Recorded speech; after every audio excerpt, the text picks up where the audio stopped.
नमस्कार साथियों, मैं राजकुमार। आप देख रहे हैं साइंस व राजकुमार। ग्रुप डी की श्रृंखला में आगे बढ़ते हुए आज हम साइंस में केमिस्ट्री में एक चैप्टर को ख़त्म करने वाले हैं, एटम मॉलिक्यूल एंड आयन, यानी कि परमाणु अणु आयन। देखिए, ये चैप्टर आपको समझना बारीकी से बहुत ज़्यादा ज़रूरी है, क्योंकि जब रिएक्शन जो होता है केमिस्ट्री में, रिएक्शन में क्या यूज होता है, बेसिकली एलिमेंट यानी तत्व का तत्व से रिएक्शन होता है, अणु का अणु से रिएक्शन आपको देखने को मिलता है, आयन्स का रिएक्शन देखने को मिलता है। तो ये सारी चीज़ें आपको आनी चाहिए। ये बेसिक हो गया केमिस्ट्री का, समझ गए ना। जिस तरह से पदार्थ भी एक तरह से बेसिक हो गया है ना, उसी तरह ये भी आपका समझिए कि बेसिक क्लास एक तरह से समझिए कि बेसिक जब केमिस्ट्री पढ़ते हैं तो बेसिक में पढ़ाया जाता है। तो हमने कंप्लीट पढ़ाया हुआ है, अगर पूरा देख लेते हैं तो बहुत चीज़ आपका जो है क्लियर हो जाएगा, समझ गए ना। इसी तरह से आपका इसके बाद जो चैप्टर आएगा एटॉमिक स्ट्रक्चर यानी परमाणु संरचना, वो भी अगर आप देखना चाहते हैं तो पहले आपको यही क्लास यानी परमाणु अणु आयन समझना पड़ेगा, नहीं तो वो समझ नहीं आएगा। तो नेक्स्ट क्लास हम परमाणु संरचना लेकर आएंगे। अभी फ़िलहाल इसको आप पूरा बारीकी से ज़रूर देखिए, और चैनल पर जो नए हैं सब्सक्राइब जरूर कर लें, क्योंकि यहाँ पर देख ही रहे हैं सारा चीज़ आपको मिल रहा है। शुरू में प्लेलिस्ट से जाके आप ज़रूर पढ़ें, जीके भी आपका कराया हुआ है वो भी आप करें जाके, है ना। एग्ज़ाम से पहले सब चीज़ ख़त्म हो जाएगा। आप एएलपी की तैयारी कर रहे हैं, टेक्नीशियन की कर रहे हैं, ग्रुप डी कर रहे हैं, सभी में जो साइंस आएगा वो सारी साइंस हम कवर कर रहे हैं, ठीक है। तो चलिए क्लास को आप देखिए। परमाणु चैप्टर का नाम है, तो परमाणु से पहले स्टार्ट करते हैं। देखिए, परमाणु के बारे में अलग अलग वैज्ञानिकों का अलग अलग विचार रहा है। पहले तो इसके बारे में कोई एक तरह से कहिए तो प्रैक्टिकल के रूप में कुछ नहीं हुआ, ऐसे सिर्फ मौखिक रूप से कुछ लोग बोल देते थे। हालांकि वो गलत नहीं बोलते थे, बाद में चलकर वो सही भी हुआ। हमारे एक भारतीय साइंटिस्ट कह दीजिए आप, उस समय तो साइंटिस्ट नहीं कहेंगे, दार्शनिक कहा जाता था, ठीक है ना, महर्षि कनाड। क्या नाम था उसका? महर्षि कनाड। इन्होंने कहा कि अगर कोई द्रव्य लेंगे, द्रव्य का मतलब क्या हो गया, हमने आपको पदार्थ चैप्टर पढ़ाया है ना। नहीं देखे हैं तो कृपया करके पहले आप पदार्थ से ही देखें, तभी आपको केमिस्ट्री समझ आने वाला है। डायरेक्ट इस चैप्टर पर आ जाइएगा तो नहीं समझ आएगा, ठीक है। तो द्रव्य का, चाहे द्रव्य बोलिए कि पदार्थ बोलिए, बात एक है। तो अगर द्रव्य को विभाजित करते जाए, ये कौन बोल रहा है? महर्षि कनाड बोल रहा है। अगर द्रव्य यानी कि द्रव्य को विभाजित का मतलब क्या हो? तोड़ना, काटना, विभाजित करना। द्रव्य को विभाजित करते जाएं तो वो क्या होंगे? छोटे छोटे कणों में टूट जाएंगे। छोटे छोटे क्या होंगे? कणों में टूट जाएंगे। भाई, किसी भी चीज़ को तोड़ेंगे तो वो छोटे छोटे कण में टूटेंगे ही टूटेंगे, तो छोटे छोटे कण में प्राप्त हो जाएंगे।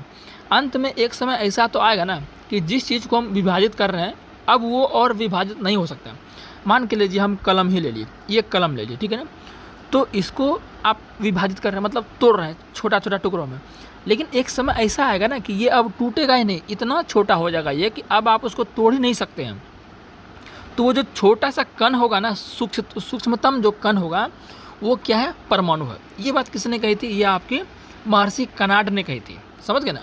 और एक भारतीय वैज्ञानिक आए, दार्शनिक आए, पाकोदी कात्याम। इन्होंने भी सेम यही कुछ कहा, ज़्यादा कुछ इन्होंने नहीं कहा, बस इन्होंने इतना कहा कि जो सूक्ष्मतम कण है ना, जो अविभाज्य कण है, वो संयुक्त रूप में रहते हैं, मतलब अकेले वो नहीं रहते हैं, संयुक्त रूप में रहते हैं, है ना। ये कहा था पाकोदी कात्याम ने, ठीक है ना। और भी जैसे ग्रीक दार्शनिक आए, ग्रीक देश के जो दार्शनिक आए, डेमोक्रिटस और ल्यूसिपस। नाम बहुत इंपॉर्टेंट है, ध्यान रखिएगा। जितना भी नाम मैं बोल रहा हूँ ना, कुछ भी पूछ सकता है, एनसीईआरटी से बाहर वो जल्दी नहीं पूछता है रेलवे, ठीक है ना। तो ग्रीक दार्शनिक डेमोक्रिटस और ल्यूसिपस, इन्होंने भी अपना विचार दिया, और पता है ज़्यादा कुछ इन्होंने नहीं बोला।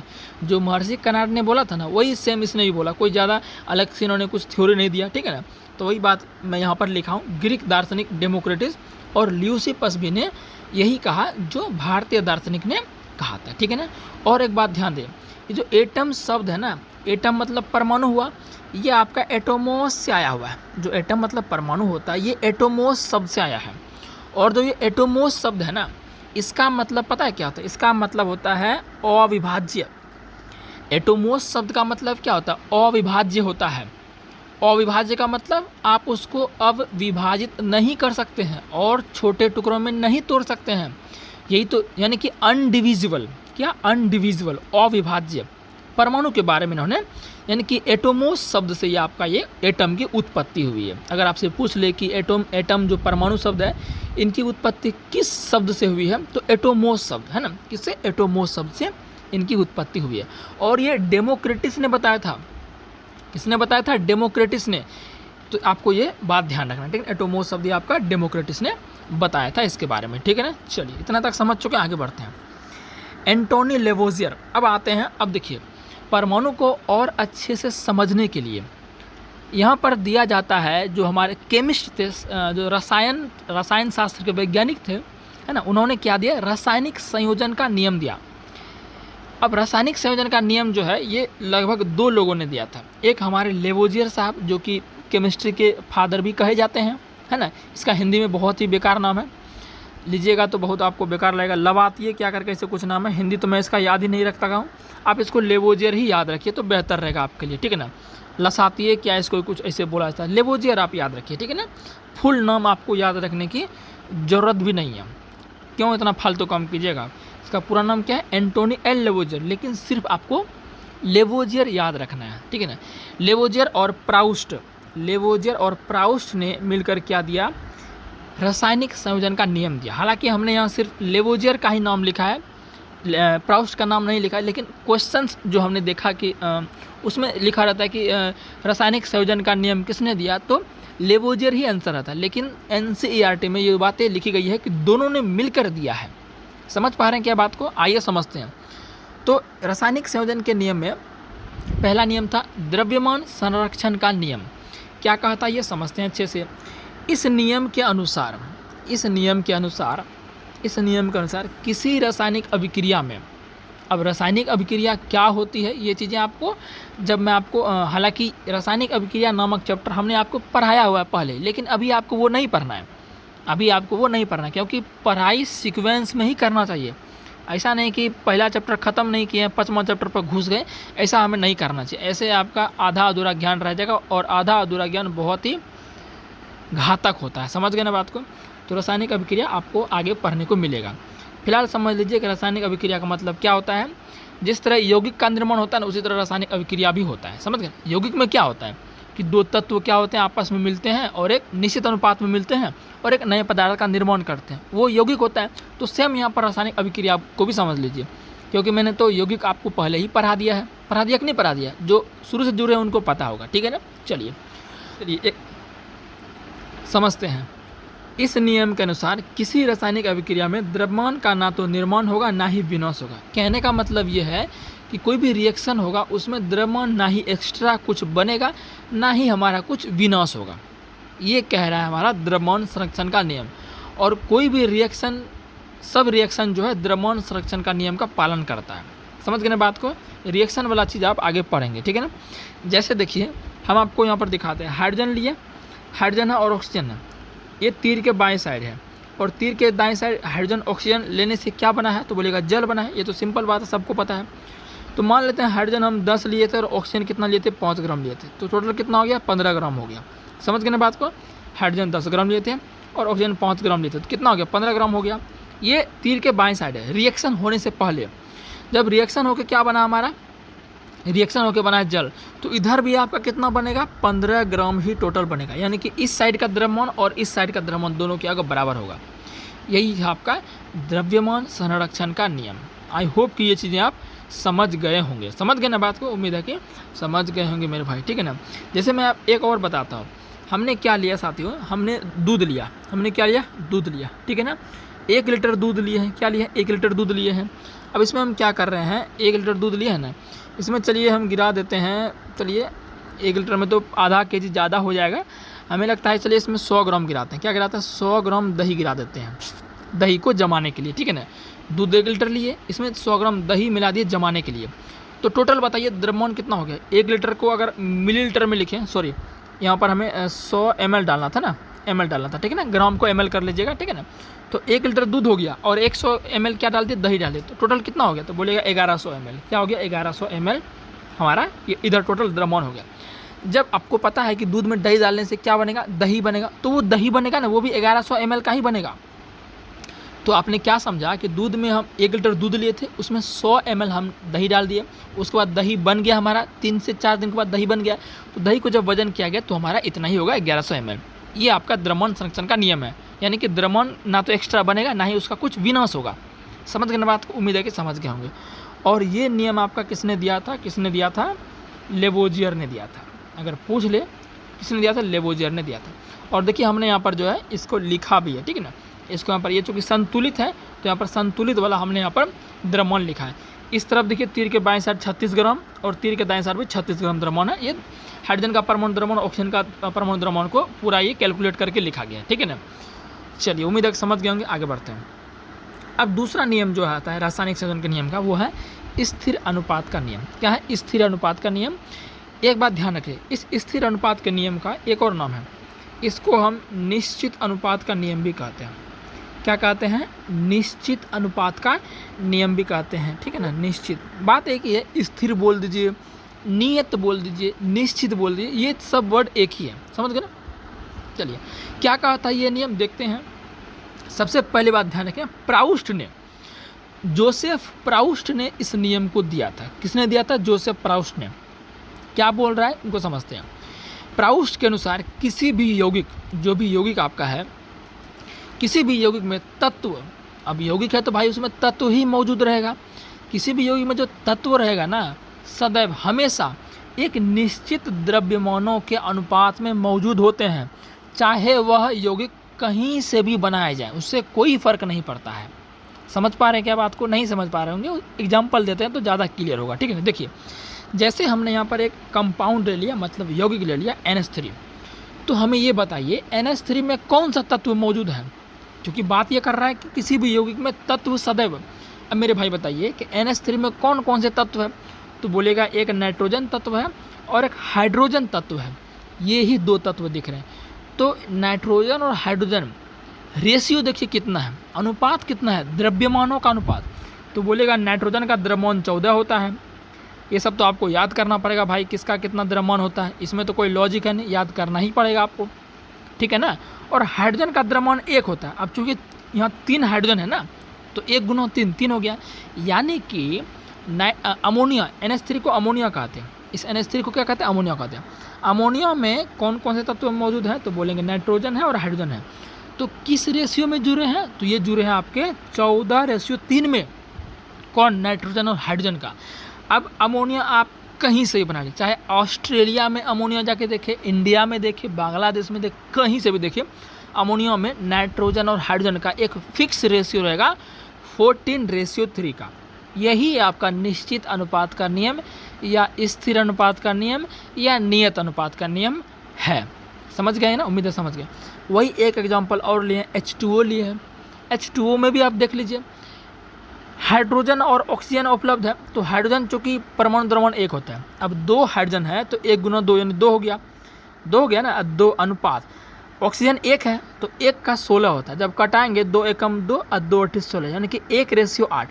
यानी कि हाइड्रोजन और ऑक्सीजन का रेशियो 1:8 होगा। किस में? जल में। चाहे वो तालाब का जल लीजिए, नदी का लीजिए, गंगा का लीजिए, कहीं का भी लीजिए, उससे कोई फ़र्क नहीं पड़ता है, रेशियो फिक्स रहेगा।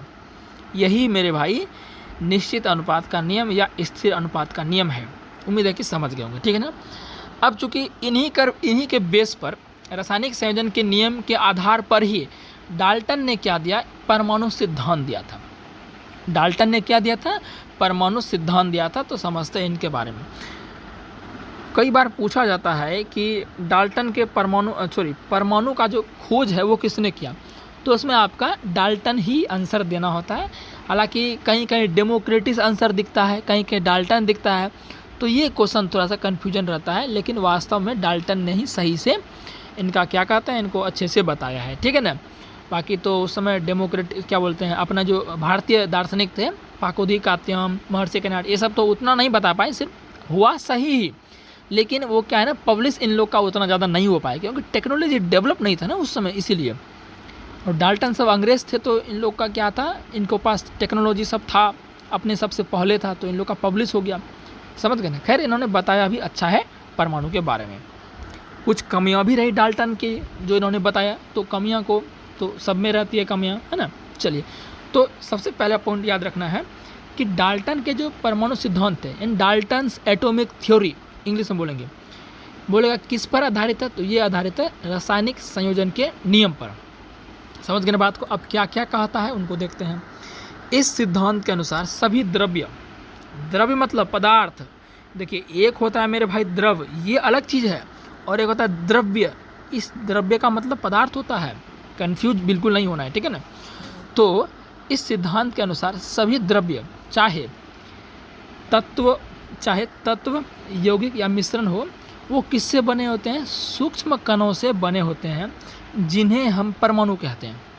कहने का मतलब इसका ये है कि जो ये सिद्धांत दिया है डाल्टन ने अपना परमाणु सिद्धांत, इस सिद्धांत में बोला है कि कोई भी पदार्थ हो, चाहे यौगिक हो, मिश्रण हो, तत्व हो, वो किससे बने होते हैं? सूक्ष्म कणों से बने होते हैं। और उस सूक्ष्म कण को क्या कहते हैं? परमाणु कहते हैं। क्या कहते हैं? परमाणु कहते हैं। ठीक है ना, इस बात को ध्यान रखना। सभी द्रव्य पदार्थ, दूसरा नंबर देखते हैं, सभी द्रव्य परमाणुओं से बने होते हैं। ये तो वही बात हो गई।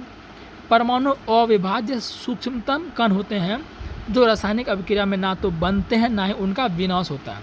ये तो मैंने बोल ही दिया है, ये तो द्रव्यमान संरक्षण के नियम का पालन कर रहा है, क्योंकि उसी के आधारित पर ही दिया गया है ये नियम, तो क्यों नहीं करेगा पालन? बिल्कुल करेगा। ठीक है, तो वही बोला गया यहाँ पर।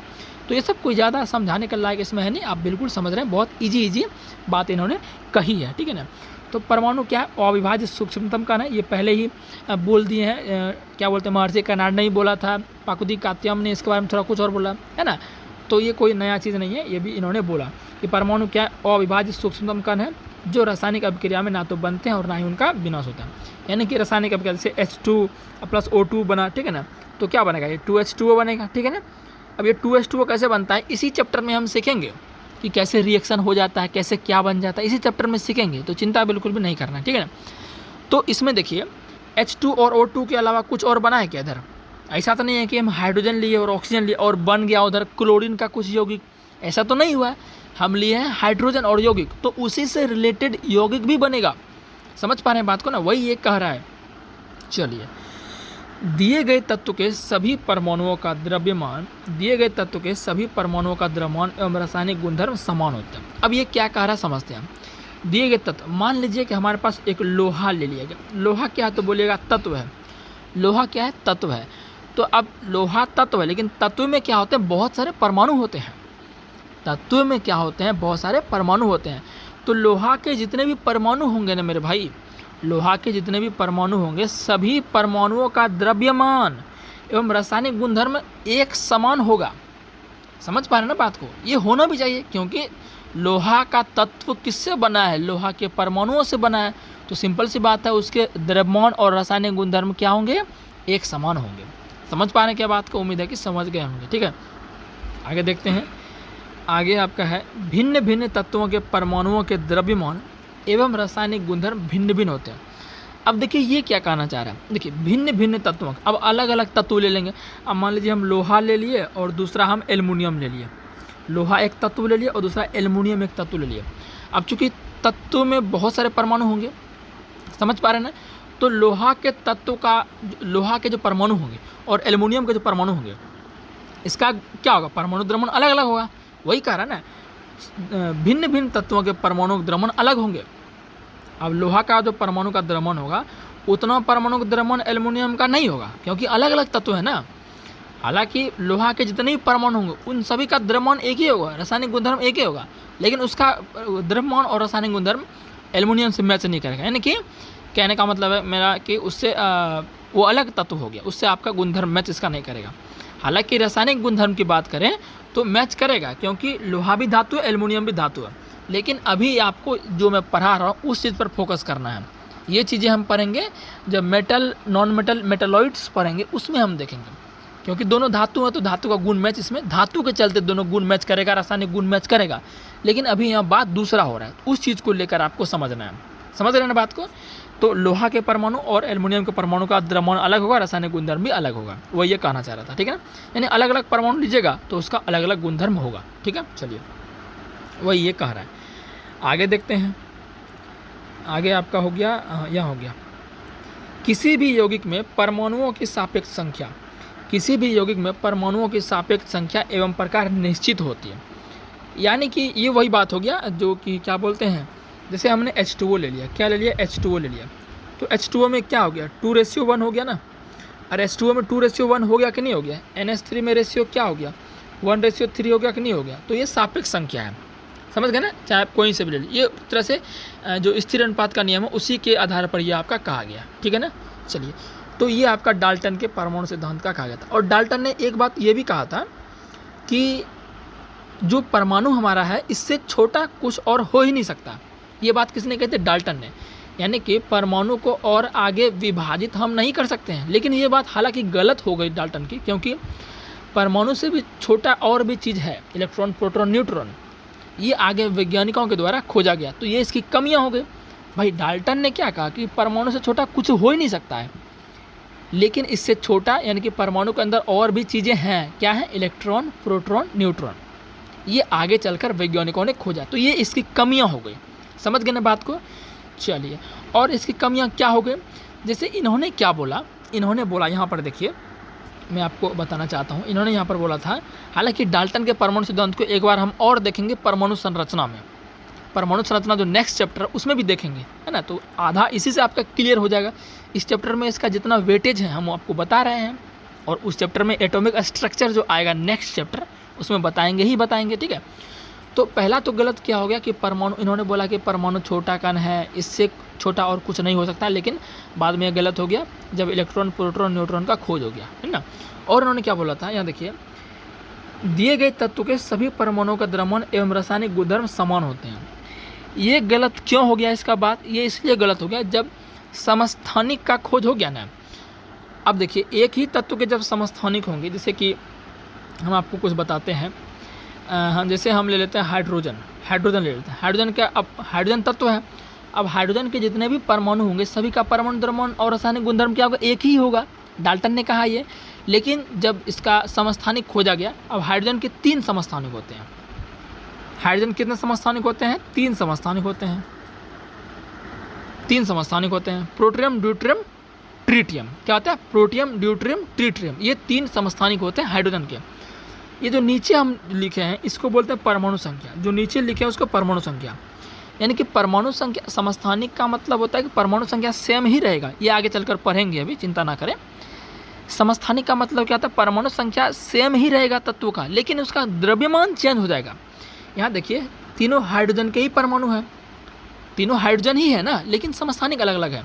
इसको प्रोटियम, ड्यूटेरियम, ट्रिटियम बोल देंगे, ठीक है क्या। इसमें देखिए, इसका परमाणु द्रव्यमान 1 है, परमाणु द्रव्यमान 2 है, परमाणु द्रव्यमान 3 है। तो है हाइड्रोजन ही, सब हाइड्रोजन का ही परिवार है, लेकिन परमाणु द्रव्यमान क्या हो गया? अलग अलग हो गया। जबकि डाल्टन क्या बोला था? एक ही तत्व के परमाणु द्रव्यमान क्या होंगे? समान होंगे। तो ये बात गलत हो जाती है थोड़ा सा डाल्टन की। ये सब आगे चलकर गलत होती है, तुरंत गलत नहीं होता है, तुरंत गलत ये नहीं होता, आगे चल के बहुत ईस्वी के बाद जो ये सब गलत हुआ, ठीक है ना। तो ये कमियाँ थी डाल्टन के परमाणु सिद्धांत के। चलिए, तो और कुछ देख लेते हैं पॉइंट यहाँ पर, फिर क्लास को स्टॉप करेंगे। सभी पदार्थों की रचनात्मक इकाई परमाणु है। परमाणु की त्रिज्या को नैनोमीटर में मापते हैं। जैसे हमने बोला था कोशिका वाले चैप्टर में, मैंने आपको पढ़ाया था कि जितने भी जीवों के शरीर है ना वो कोशिकाओं से बने होते हैं। उसी तरह जो पदार्थ है मेरे भाई, वो उनकी जो संरचनात्मक, आप समझ लीजिए यहाँ पर संरचनात्मक जो छोटी यूनिट है ना वो परमाणु ही है। समझ गए ना। और परमाणु की त्रिज्या को किस में मापेंगे? नैनोमीटर में। 1 नैनोमीटर बराबर होता है 10⁻⁻9 मीटर। 1 नैनोमीटर बराबर कितना होता है? 10⁻⁻9 मीटर होता है। यह बात आपको ध्यान रखना है, ठीक है ना। विभिन्न तत्वों के लैटिन नाम। तत्व क्या होता है, यौगिक क्या होता है, पदार्थ क्या होता है, ये सब आप तो जान ही गए होंगे, क्योंकि जो भाई शुरू हमसे जुड़े हैं शुरू से उनको पता होगा। समझ गए ना। चलिए, तो सोडियम, एग्जाम में डायरेक्ट क्वेश्चन ऐसे पूछता है कि सोडियम का लैटिन नाम क्या है। तो सोडियम का लैटिन नाम मेरे भाई क्या होता है? नेट्रियम होता है, और इसका संकेत Na होता है। समझ गए ना। ये डायरेक्ट आपके पूछ लिए जाते हैं। कुछ तत्व ऐसे हैं जिनका कि जैसे हाइड्रोजन हो गए, जैसे क्या हो गए मेरे भाई? हाइड्रोजन हो गए। तो हाइड्रोजन का जो है इनका संकेत क्या है? इनका संकेत इनके नाम पर ही रखा गया है। इनका नाम हाइड्रोजन है तो इसका संकेत H हो गया। लेकिन कुछ तत्वों को जो उनका संकेत लिया गया है उनको लैटिन वर्ड से लिया गया। जैसे सोडियम, इनका लैटिन नाम क्या है? इनका लैटिन नाम है नेट्रियम। तभी तो इसको Na से सूचित करते हैं। आपने सोचा होगा ना मेरे भाई, हाइड्रोजन को H से सूचित करते हैं, एल्युमिनियम को Al से करते हैं, जिंक को Zn से करते हैं, लेकिन यानी कि सबका जो इसमें कोड वर्ड है, एल्युमिनियम का कोड वर्ड Al मिल गया, जिंक का कोड वर्ड Zn मिल गया, लेकिन ये सोडियम का तो मेरे अनुसार SO होना चाहिए, लेकिन नहीं होता। क्यों? क्योंकि ये लैटिन वर्ड से लिया गया है। उम्मीद है कि समझ गए होंगे। आपको ये याद करना पड़ेगा, ठीक है ना। तो सबका यहाँ पर हमने दिया हुआ है। सोडियम का नेट्रियम होता है, नेट्रियम, अब देखिए नेट्रियम का क्या हो गया, नेट्रियम का संकेत Na हो गया यानी सोडियम का। पोटेशियम का कैलियम होता है, K से सूचित करेंगे। कॉपर का Cu होता है, इसको क्यूपरम बोलेंगे, ठीक है ना। चांदी का देख लीजिए, सिल्वर बोलिए या चांदी बोलिए, बात एक ही है, इसको अर्जेंटम Ag इसका संकेत हो गया। और देख लीजिए लोहा देख लीजिए, ये आपका फेरम Fe हो गया। सीसा, इसको लेड भी बोलते हैं, सीसा क्या बोलते हैं, लेड भी, Pb प्लम्बम से लिया गया है। मरकरी जिसको आप पारा भी बोलते हैं, मरकरी क्या बोलते हैं, और आप मरकरी को पारा भी बोला जाता है, समझ गए ना। और इसका क्या होता है, हाइड्रेजियम यानी कि Hg होता है, ठीक है ना। टंगस्टन की बात करें, टंगस्टन आपका इसका ये आपका लिया गया है, ये आपका लिया गया है साथियों वोल्फ्राम से, यानी कि संकेत W होता है, ठीक है ना। आपको पता होगा कि विद्युत जो बल्ब होता है उसमें हमारा जो तंतु होता है जो चमकता है साथी, वो आपका कौन होता है, ये आपका होता है टंगस्टन का बना होता है, ठीक है। चलिए एंटीमनी की बात करें, ये हमारा धातु होता है ना, तो ये भी आपका क्या होते हैं, ये भी लैटिन वर्ड से लिए गए हैं। स्टीबियम यानी कि Sb संकेत इसका होता है। टीन की बात करें, स्टेनम Sn। सोना की बात करें, ऑरम Au से लिया गया, ठीक है ना। फिर ये तो याद करने की बात थी, आप याद कर लिए होंगे। अब आगे देखते हैं परमाणु द्रव्यमान के बारे में समझते हैं। किसके बारे में, परमाणु द्रव्यमान के बारे में समझते हैं। परमाणु द्रव्यमान, इसको इंग्लिश में एटॉमिक मास बोलते हैं, क्या बोलते हैं, एटॉमिक मास इसको बोला जाता है, समझ गए ना बात को। तो क्या होता है परमाणु द्रव्यमान, देखिए परमाणु द्रव्यमान आपको सबका याद करना पड़ेगा अगर आपको न्यूमेरिकल बनाना है, समझ ना बात को। तो समझते हैं आखिर होता क्या ये। तो परमाणु द्रव्यमान को देखते हैं। किसी तत्व का परमाणु द्रव्यमान वह संख्या है जो प्रदर्शित करती है कि उस तत्व का एक परमाणु कार्बन 12 के परमाणु के 12th भाग के यानी कि 1/12 द्रव्यमान से कितना गुना भारी है, वही आपका क्या होगा, किसी भी परमाणु का परमाणु द्रव्यमान होगा। यानी कि किसी भी एटम के वेट को मेजरमेंट करने के लिए, अनुमान लगाने के लिए कि किसी भी एटम का वेट कितना हो सकता है, उसके लिए एक स्टैंडर्ड वैल्यूज़ बनाया गया जिनको कार्बन जो 12 है, 12 आइसोटॉप जो कार्बन का 12 समस्थानिक है, उसके 1/12 कार्बन 12 के 1/12 द्रव्यमान को एक स्टैंडर्ड वैल्यू माना गया है किसी भी एटम के वेट का पता लगाने के लिए, अनुमान लगाने के लिए। ये आपको ज़्यादा समझ में नहीं आया होगा, एक अच्छे से एग्जांपल आपको देते हैं। मैं आपको अच्छा सा एग्जांपल देता हूँ, ठीक है। इसको थोड़ा हटाते हैं। जैसे देखिए ये खाली जगह में ले लेता हूँ, यहाँ पर देखिए समझते हैं परमाणु द्रव्यमान को एक बार और अच्छे से। एटॉमिक मास, हम क्या करते हैं, एक तराजू ले लेते हैं, क्या करते हैं, एक हम यहाँ पर ले लिए तराजू ले लिए, ठीक है ना। इसमें कुछ हम रख दिए हैं और इसमें कुछ हम रख दिए, एक तराजू है। ये जो हमारा है 12 kg का है, कितने का ये है, 12 kg का है। और बीच में एक कांटा लगा रहता है, मतलब जो बताता है कि वेट इक्वल हुआ या नहीं हुआ। और इधर ये हमारा कोई ए सब्सटेंस है और ये कोई बी सब्सटेंस है, ठीक है ना। ये हमारा ए सब्सटेंस 12 kg का है और बी जो सब्सटेंस है हमें नहीं पता है उसका वेट क्या है, हमें उसका वेट नहीं पता है। तो अब मुझे बताइए, जब इनको मेजरमेंट किया जाएगा तो ये वाला पार्ट क्या होगा, ये वाला पार्ट ज़्यादा इधर झुक जाएगा क्योंकि वेट इसका ज़्यादा है, समझ गए ना। तो अब हम क्या करते हैं, जो 12 kg का है, 12 kg का, इसको क्या करते हैं 6 पार्ट में डिवाइड करते हैं। क्या करते हैं, 6 पार्ट में डिवाइड करते हैं, 6 पार्ट में डिवाइड करते हैं। और प्रत्येक पार्ट यानी कि 6 पार्ट में डिवाइड करने के बाद प्रत्येक पार्ट एक सिंगल पार्ट लेते हैं। इसको 6 पार्ट में डिवाइड करने के बाद एक पार्ट हम लेते हैं, ठीक है ना। तो एक पार्ट जब लिए ना, तो फिर भी देखते हैं कि ये जो हमारा है ये वाला पार्ट इधर ही झुक रहा है। इससे आप क्या समझे कि अभी भी जो है ये बी वाला पार्ट इससे हल्का ही है। अब हम क्या किए, अब हम इस जो 12 kg का था इसको इक्वल पार्ट में बांट दिए, यानी कि इसको टोटल 12 पार्ट में बांट दिए। एक kg का हो जाएगा, 12 kg का है, इसको पूरा इक्वल पार्ट में बांटना है हमें, बराबर भागों में। तो इसको क्या करना है, 1 kg में बांटना पड़ेगा। तो 1 kg में इसको पूरा हम बांट दिए। अब जब 1 kg में 12 भागों में इसको बांट दिए, तो 12 kg का था, 12 भागों में बांटेंगे तो 1 kg का होगा प्रत्येक टुकड़ा। तो अब जब हम करते हैं, अब जो ये हो चुका है ना, अब जो यहाँ पर हो चुका है ये 1 kg का हो गया। क्या हो गया यहाँ पर, ये 1 kg 1 kg का। अब हम जो टुकड़ा लिए हैं वो एक पार्ट लिए, 12 kg का था, ठीक है ना। इसको 12 भाग में विभाजित कर दिए, डिवाइड कर दिए। और कितना होगा, प्रत्येक टुकड़ा 1 kg का होगा। तो 1 kg वाला टुकड़ा यहाँ पर हम ले लिए। तो तो अब देखा जाता है कि पार्ट जो है ये बी वाला पार्ट यहाँ पर इक्वल हो जाता है। तो इससे हम क्या समझेंगे, इससे हम ये अनुमान लगा लिए ना कि जो इसका एक जो 12 kg का जो हमारा सब्सटेंस था, पदार्थ था कोई, उसका 1/12वां हिस्सा के बराबर ये द्रव्यमान हुआ, ये माना गया साथियों। किसी भी परमाणु का द्रव्यमान का अनुमान इससे लगाया जा सकता है, इसीलिए परमाणु द्रव्यमान को कार्बन 12वें के 1/12 भाग का मानक माना जाता है। उम्मीद है कि समझ गए होंगे आप, ठीक है ना। चलिए तो अब अणु देखते हैं कि अणु यानी कि मॉलिक्यूल क्या होता है, अच्छे से समझते हैं इनको भी।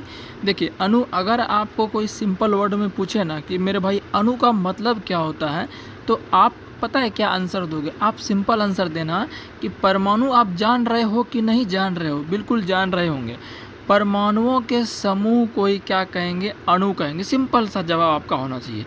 जिस तरह मैंने आपको बायोलॉजी पढ़ाया है कि नहीं बायोलॉजी? बिल्कुल पढ़ाया। मैंने आपको क्या बोला था, अगर आपको कोई ऊतक पूछे कि ऊतक क्या होता है तो आप क्या बोलिएगा? जो हमसे पढ़ा है उसको पता होगा इसका आंसर। कोशिकाओं के समूह को ऊतक कहते हैं, यानी कि groups of cell is called tissue. उसी तरह सेम यहाँ पर भी है, groups of atom is called molecule. परमाणुओं के समूह को अणु कहेंगे। सिंपल सा जवाब आपका है मेरे भाई, और यही इसका सही मतलब है, ठीक ना। तो हमने यहाँ पर कुछ लिखा भी है आपके लिए, उसको भी मैं एक बार पढ़ देता हूँ। क्या लिखा है समझते हैं। अणु के बारे में हमने लिखा है, ऐसे पदार्थ जो 2 या 2 से अधिक परमाणुओं का समूह होता है। बात तो वही हो गया ना, जो मैंने आपको बोला, बात यहाँ मैंने वही लिखा है, कोई अलग से कुछ अंट फंट मैंने नहीं लिखा है, चीज़ें मैंने एकदम सटीक लिखी है। परमाणुओं का समूह अणु, सिंपल इतना ध्यान रखिए। अब ये जो अणु है ना, ये 2 तरह के हो सकते हैं मेरे भाई। एक तो हो सकता है तत्व के अणु, यानी कि एक ही परमाणुओं की संख्या ज़्यादा हो। बात को समझिए। अणु कितने प्रकार के हो जाएंगे? 2 प्रकार के। एक तत्व के अणु हो जाएंगे और एक आपका यौगिक के अणु हो जाएंगे। समझ गए ना बात को। अब क्या अंतर है सर दोनों में? तत्व के अणु हम किसे कहेंगे, किसको पहचानेंगे, क्या है? और यौगिक के अणु क्या है, कैसे जानेंगे कौन यौगिक का अणु है? तो सिंपल सा बात है मेरे भाई, तत्वों के अणु यानी कि अगर एक ही परमाणु ज़्यादा बार आए ना, बात को समझिए, एक ही परमाणु अगर ज़्यादा बार आए तो वो आपके हो जाएंगे। अब चूँकि परमाणुओं का समूह बनेगा तो अणु बनेगा ही बनेगा, लेकिन बात यहाँ ये है कि एक ही तत्व के परमाणु आ जाए तो वो तत्वों के अणु हो जाएंगे, है ना।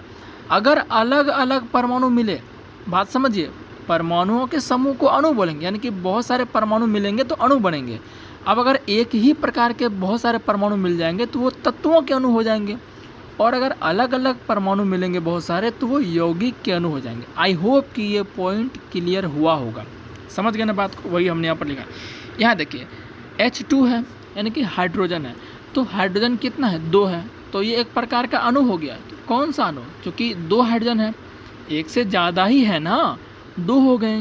2 हो गए मतलब ये तत्वों के अणु होंगे, और दोनों हाइड्रोजन के ही हैं। O2 देखिए, दोनों ऑक्सीजन के ही तत्व परमाणु हैं, तो दोनों ऑक्सीजन के परमाणु मतलब ये तत्वों के अणु होंगे। O3 यानी कि ऑक्सीजन के 3 परमाणु हैं, मतलब ये तत्वों के अणु होंगे। वही आप यौगिक के अणु में ज़रा गौर फरमाइए। HCl, अब देखिए कितने परमाणु हैं? तो बोलेंगे सर 2 परमाणु है, एक हाइड्रोजन है एक क्लोरीन है। 2 परमाणु हुआ कि नहीं हुआ? तो बोलेंगे हुआ। अब भाई 2 परमाणु रहे कि 3 परमाणु रहे, परमाणु ज़्यादा रहेगा, एक से ज़्यादा रहेगा तो अणु बन जाएगा। अब अलग अलग परमाणु ज़्यादा रहेंगे तो वो आपके यौगिक के अणु हो जाएंगे। आई होप कि ये भी पॉइंट आपको तत्वों के अणु, यौगिक के अणु क्लियर हुआ होगा। H2O NH3 हो गया, ठीक है ना। अब समझते हैं परमाणुकता क्या होता है, एटोमिसिटी।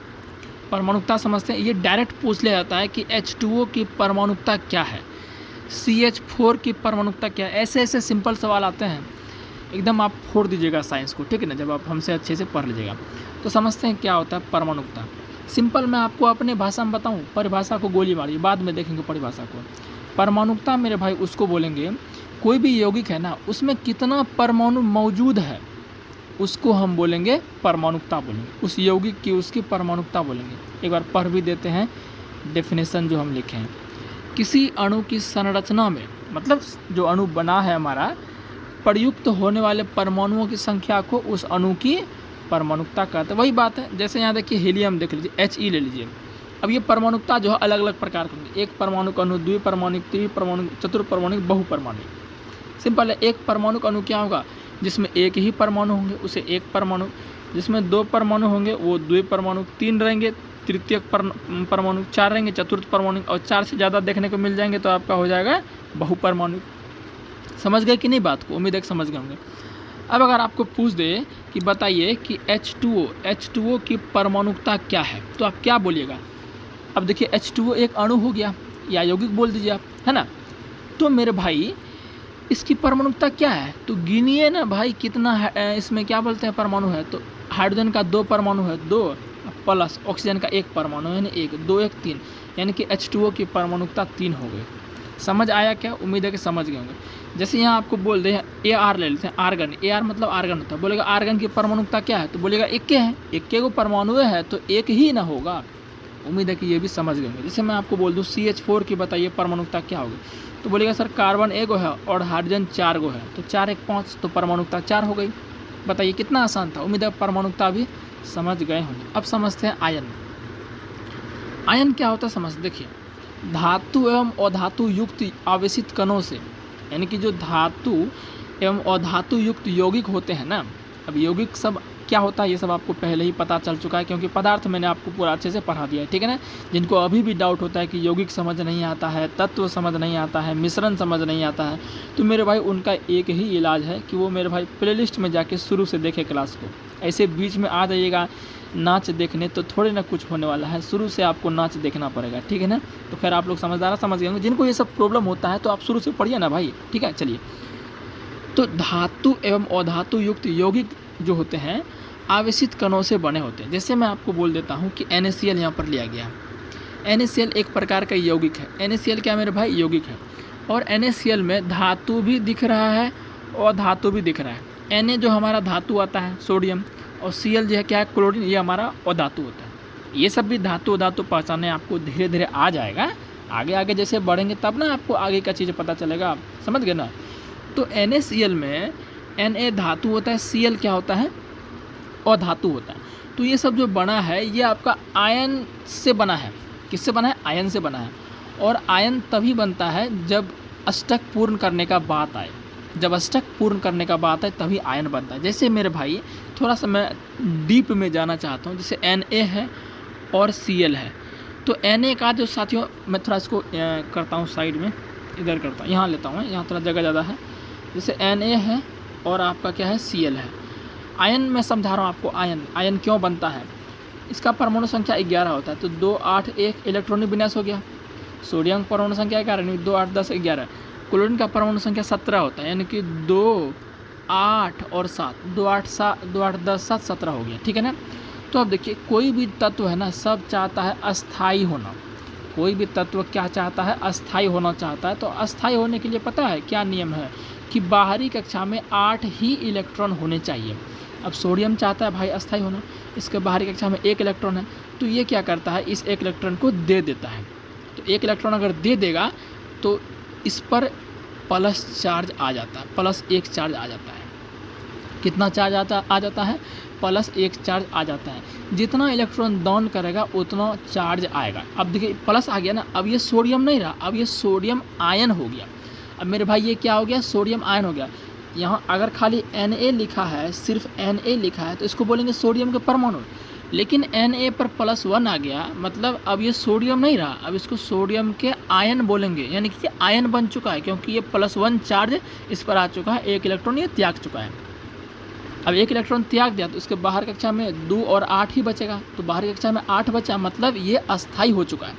उसी तरह क्लोरीन देखिए, क्लोरीन के बाहरी कक्षा में अब ये भी चाहेगा अस्थाई होना, तो अस्थाई होने के लिए रूल बता दिए मैंने आपको कि 8 इलेक्ट्रॉन बाहर में होना चाहिए। तो क्लोरीन के 7 ही इलेक्ट्रॉन है, तो ये 7 इलेक्ट्रॉन, ये सोचेगा 7 इलेक्ट्रॉन किसी को दे दे, तो देना संभव नहीं है। ये 1 इलेक्ट्रॉन भले किसी से ले लेता है, तो 1 इलेक्ट्रॉन अगर किसी से ले लेगा मेरे भाई, तो इसके कितना हो जाएगा? लास्ट में 8 हो जाएगा।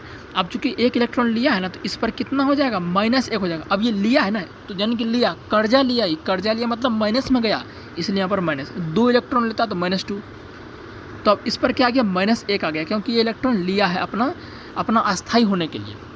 तो इस पर भी क्या आ गया? माइनस आ गया। तो माइनस आ गया यानी कि Cl पर पावर -1, तो ये अब क्लोरीन आयन बन गया।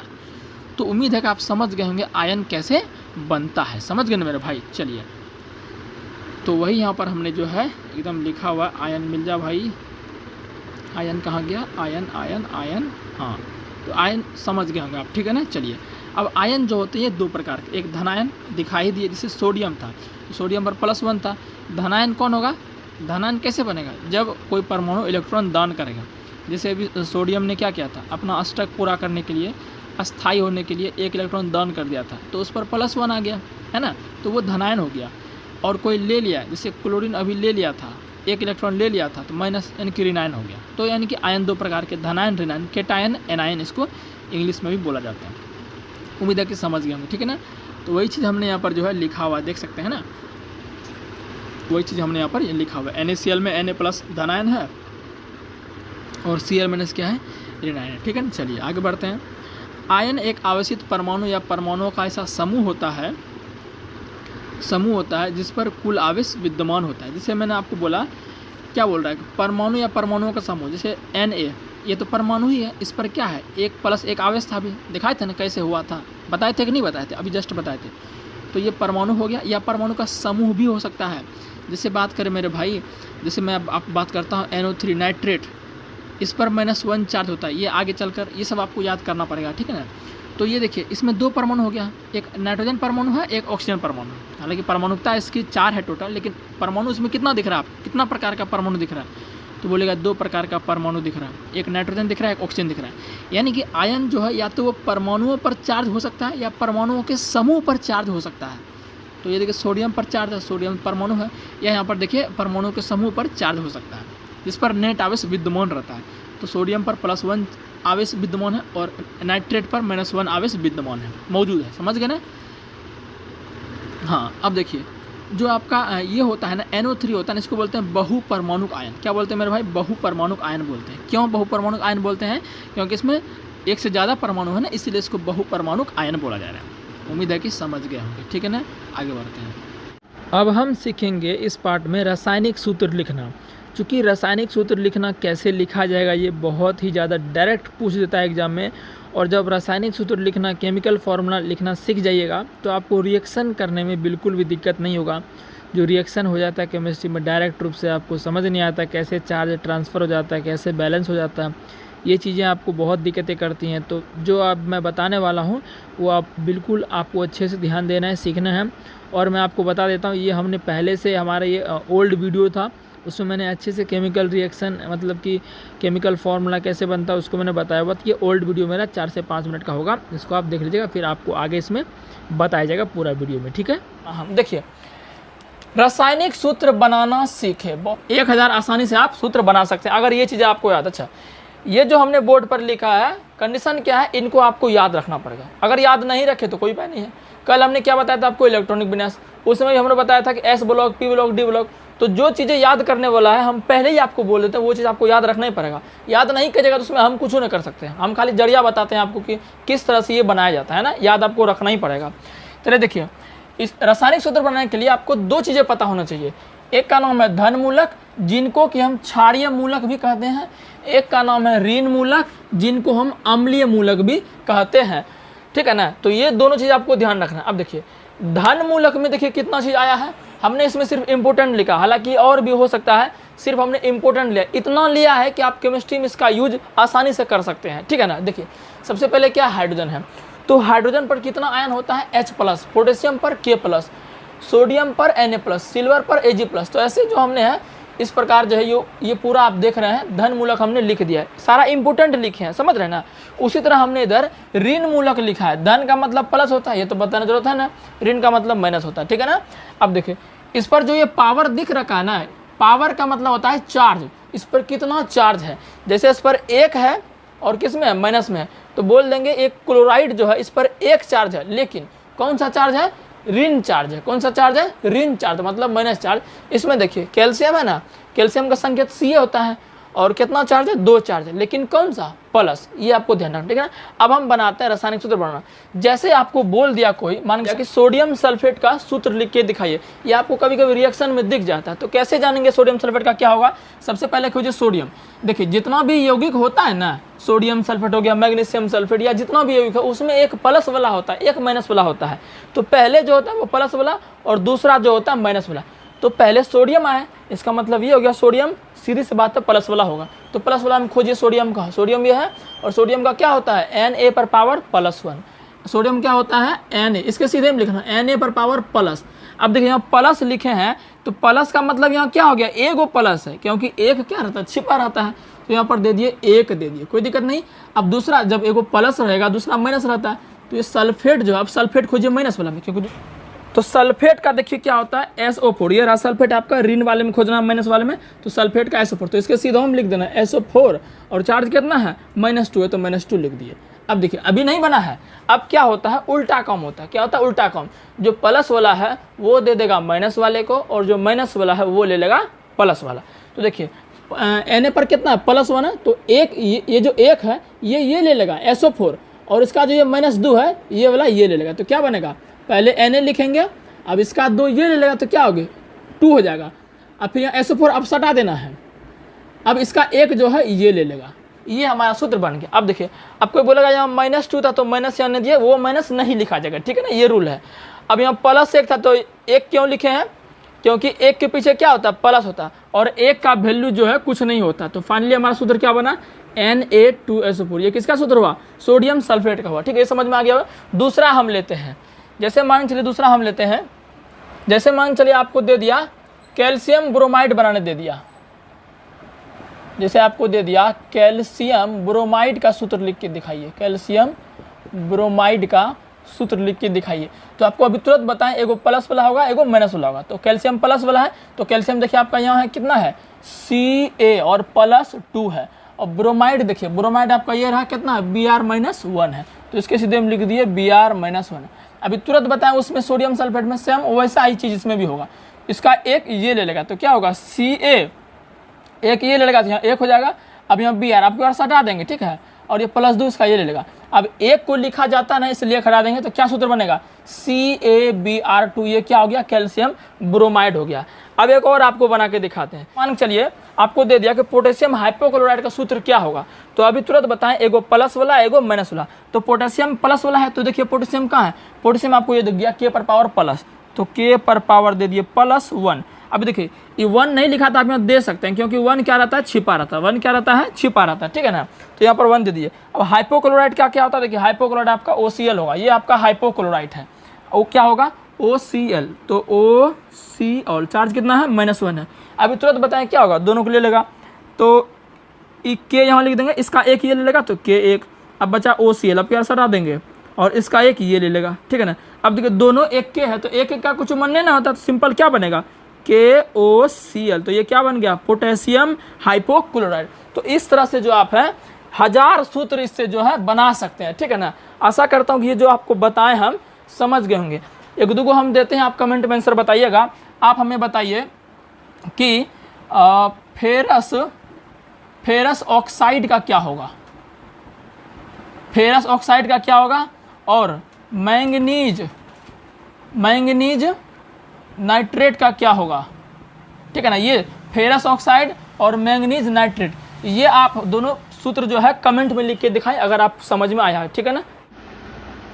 अब नेक्स्ट टॉपिक है इस चैप्टर में हमारा मॉलिक्यूलर वेट। मॉलिक्यूलर वेट क्या होता है, हिंदी में इसको आणविक द्रव्यमान कहते हैं। क्या होता है देखिए, कुछ भी नहीं है, ये किसी पदार्थ का आणविक द्रव्यमान उसके सभी परमाणुओं के द्रव्यमान का योग होता है। उसके सभी परमाणुओं के द्रव्यमान का क्या होता है, योग होता है। इसे क्या करते हैं, U से डिनोट करते हैं। U से क्या करते हैं, इसे डिनोट करते हैं, सूचित करते हैं, ठीक है ना। जैसे हम मान लीजिए H2O दे दिए, बोलेगा इसका कि मॉलिक्यूलर वेट कितना होगा। H2O लिख दिए, इसका मॉलिक्यूलर वेट कितना होगा। तो सिंपल है, जो इसमें एटम है, तो कौन कौन से एटम है, तो इसमें हाइड्रोजन है और ऑक्सीजन है, सबके एटॉमिक मास को जोड़ दीजिए, वो आपका क्या हो गया, मॉलिक्यूलर वेट हो गया। सिंपल सा बात है, कोई ज़्यादा इसमें कुछ ज़्यादा हार्ड टॉपिक नहीं है जो मैं इसको ज़्यादा आपको समझाऊँ, ठीक है ना। जैसे आपको HNO3 बोल दिया, कुछ भी बोल सकता है वो, HNO3 का बोल देगा मॉलिक्यूलर वेट कितना होगा। सिंपल है, H का 1 हो गया, नाइट्रोजन है इसमें, नाइट्रोजन का 14 हो गया, और ऑक्सीजन का 16, 3 ऑक्सीजन है तो 16 48 हो गया। सबको जोड़ दीजिए, जो आंसर आएगा वो मॉलिक्यूलर वेट हो गया। एकदम सिंपल है, छोटा छोटा ये टॉपिक है, ये आपको कवर होना चाहिए, ठीक है ना। और इसको ध्यान रखना है, यू में लिखना है। किस में लिखना है, यू में। यू का मतलब क्या होता है, यूनिफाइड मास। क्या होता है, यूनिफाइड मास। पहले इसको AMU लिखा जाता था, एटॉमिक मास यूनिट। पहले क्या लिखा जाता था, एटॉमिक मास यूनिट लिखा जाता था। यहाँ शायद हमने लिखा होगा, आई थिंक मैं आपको दिखाता हूँ एक बार, हमने यहाँ पर इसको लिखा होगा, ठीक है ना। एक बार मैं देखता हूँ इसको। हाँ देखिए यहाँ पर पूरा हमने लिखा हुआ है ना, यहाँ पर पूरा लिखा हुआ है। किसी तत्व का परमाणु द्रव्यमान क्या होगा, तत्व के एक परमाणु का द्रव्यमान बटे कार्बन 12 के 1/12वें भाग का परमाणु द्रव्यमान। ये तो बता ही दिया मैंने आपको। प्रारंभ में परमाणु द्रव्यमान को AMU लिखते थे, यानी कि जो एटॉमिक मास हुआ करता था उसको पहले एटॉमिक मास यूनिट लिखते थे, शॉर्ट में AMU लिखते थे। लेकिन बाद में इसको क्या किया गया, सिंपल U लिखने लगे। क्या लिखने लगे, U लिखने लगे। यूनिफाइड मास इसको बोलते हैं। समझ गए ना बात को, तो वही मैंने आपको बोला था। और देखो कुछ यहाँ पॉइंट पढ़ देते हैं। डाल्टन ऐसे प्रथम वैज्ञानिक थे जिन्होंने तत्वों के संकेतों का प्रयोग बहुत ही अच्छे से किया। बर्जीलियस ने तत्वों के ऐसे प्रतीकों का सुझाव दिया जो उन तत्वों के नाम के 1 या 2 अक्षरों से प्रदर्शित होता था। देखिए ये पॉइंट भी मैं आपको बता देता हूँ। डाल्टन ने क्या दिया, कुछ तत्वों का प्रतीक दिया। डाल्टन ने क्या दिया था, कुछ तत्वों का प्रतीक दिया था। क्या प्रतीक दिया था मैं आपको बताना चाहता हूँ। जैसे देखिए कि हाइड्रोजन जो था आपका, हाइड्रोजन को पता है कैसे लिखा जाता था। डाल्टन ने बताया कि हम हाइड्रोजन को लिखेंगे इस तरह से, ये गोल बना दिया और इसके बीच में डॉट, इस तरह से आपका हाइड्रोजन को लिखा जाता था। तो कुछ इसी तरह से संरचना इन्होंने जो है आपका दिया था, किसको, आपका जो आपके परमाणु थे, तत्व थे, उनको दिया गया था। मैं आपको एक बार इसका ये दिखाता हूँ, ठीक है ना। जैसे आप यहाँ देख सकते हैं कि जो डाल्टन ने कुछ जो परमाणु है उनका संकेत दिया था, तत्वों का संकेत दिया था, कैसे हम तत्वों को रिप्रेजेंट करेंगे। जैसे देखिए हाइड्रोजन को डाल्टन ने बताया था हम हाइड्रोजन को ऐसे रिप्रेजेंट करेंगे, फास्फोरस को हम ऐसे रिप्रेजेंट करेंगे उल्टा Y से, और कॉपर को C लिखेंगे, ठीक है, और गोल्ड को कुछ इस तरह से लिखा जाएगा।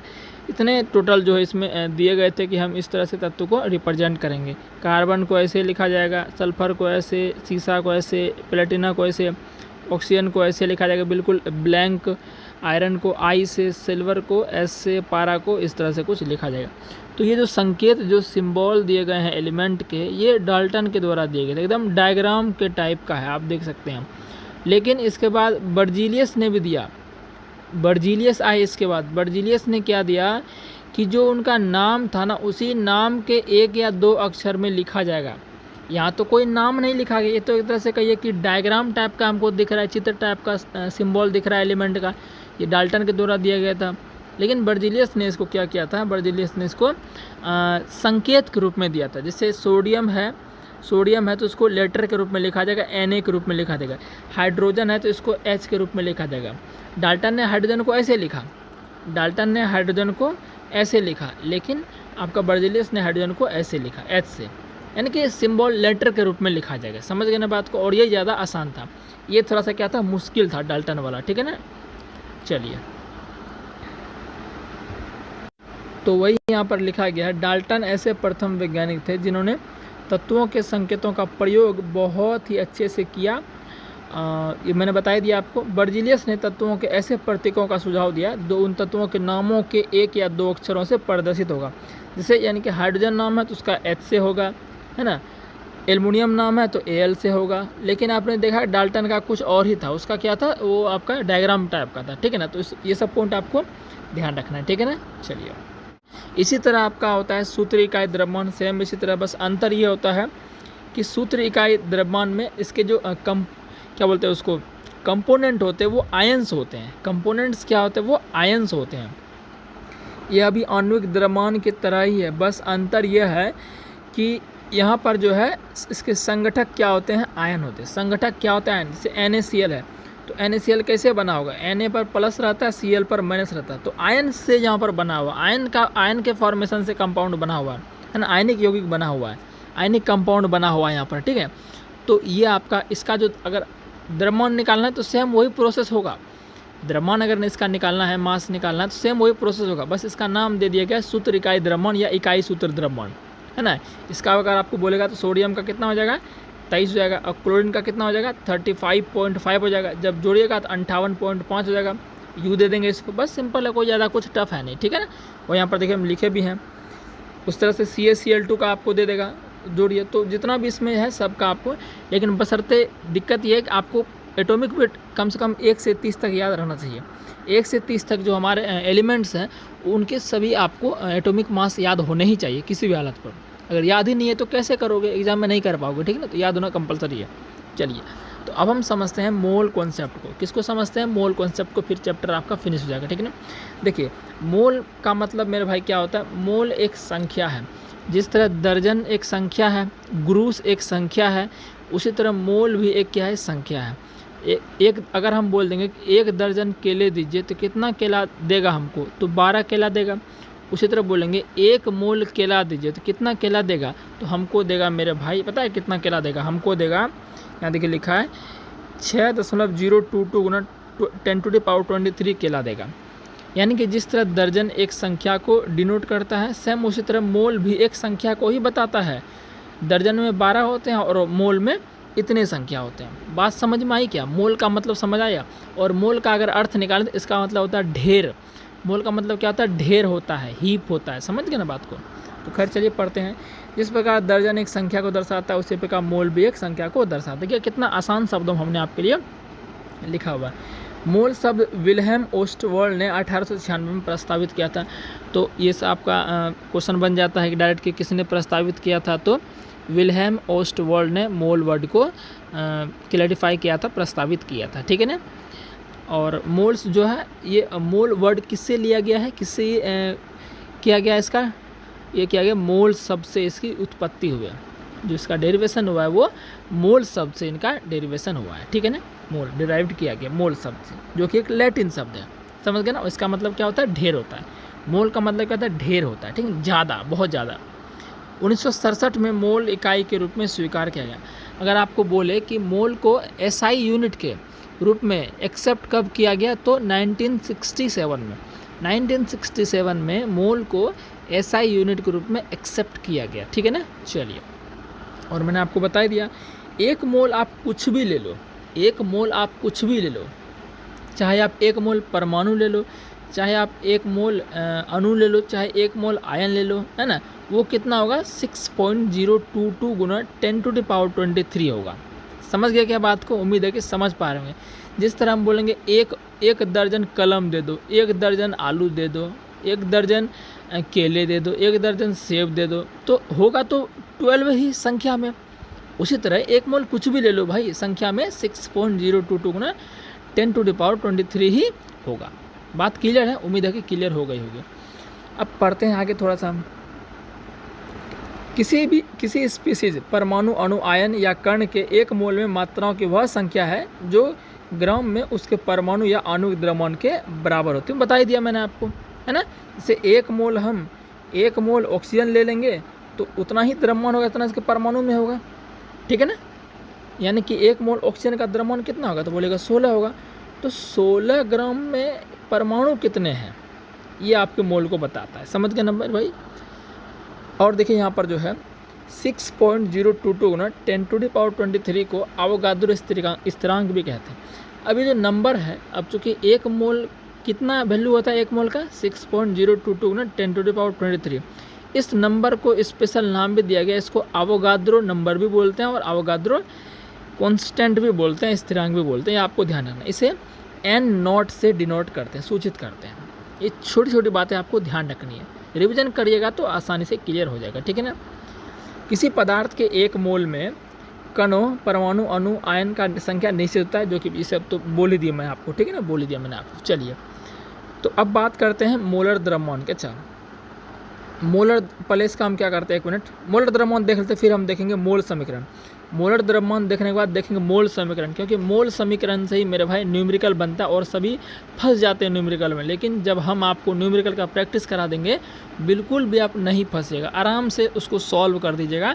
जितने भी न्यूमेरिकल्स आएंगे, चाहे केमिस्ट्री में आएंगे, फिजिक्स में आएंगे, आपको बिल्कुल न्यूमेरिकल से बिल्कुल नहीं डरना है, ठीक है ना। चलिए, तो पहले हम देखते हैं, मोल अभी ख़त्म नहीं हुआ, इसका मोल इक्वेशन अभी देखेंगे, समीकरण देखेंगे। पहले थोड़ा देख लेते हैं मोलर मास। देखिए, मोलर मास में कुछ भी नहीं है। जिस तरह आपका मॉलिक्यूलर वेट था और आपका सूत्र इकाई द्रव्यमान था, सेम उसी तरह इसमें भी है। किसी पदार्थ के 1 मोल के ग्राम में व्यक्त द्रव्यमान को उसका मोलर द्रव्यमान कहते हैं। सेम इसमें भी वही होगा आपका, ठीक है ना, कोई ज़्यादा इसमें टफ है नहीं। जैसे आपको बोल देगा कि H2SO4 का सपोज दैट बोल दिया आपको H2SO4 का मोलर द्रव्यमान निकालिए, तो क्या होगा?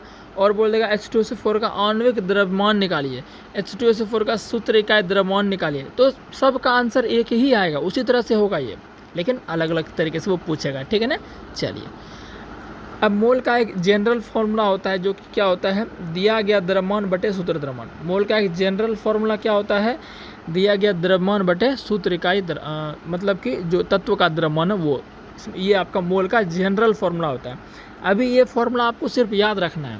अब ये यूज कब होगा, जब हम न्यूमेरिकल सॉल्व आपको कराएंगे, जब हम न्यूमेरिकल सॉल्व कराएंगे तो उसमें आपको ये यूज होगा मेरे पास। जैसे देखिए यहाँ पर हमने लिया है एक न्यूमेरिकल, Mg के, यानी Mg मतलब मैग्नीशियम के 144 ग्राम में कितने ग्राम परमाणु मौजूद हैं। इसी प्रकार से आपके सवाल आएंगे रेलवे के एग्जाम में, ग्रुप डी के एग्जाम में या NTPC के एग्जाम में। कह रहा है क्वेश्चन हमारा ये पूछा के सवाल है प्रीवियस ईयर का, हल्के में इसको ना ले आप, ठीक है।